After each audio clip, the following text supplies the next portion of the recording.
গত এক দশক ধরে বিশ্ব রাজনীতিতে রিসেপ তাইয়েপ এরদোয়ানের নাম বারবার প্রতিধ্বনিত হচ্ছে। আবার কেউ মনে করেন তিনি ফিরে যেতে চান ৬০০ বছরের সেই পুরনো অটোমান সাম্রাজ্যের ইতিহাসে। কিন্তু প্রশ্ন হলো, একবিংশ শতাব্দীর এই জটিল ভূ রাজনীতির খেলায় এরদোয়ান কি পারবেন হারানো সেই গৌরব ফিরিয়ে আনতে?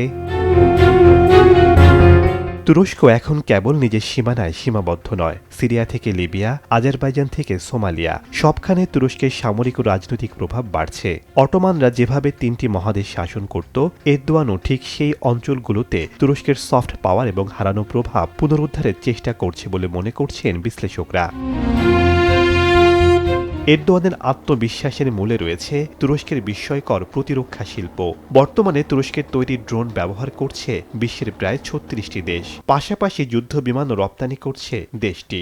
এছাড়া উন্নত প্রযুক্তির ক্ষেপণাস্ত্র ও আকাশ প্রতিরক্ষা ব্যবস্থা তৈরিতে সফল হয়েছে এরদোয়ানের দেশ।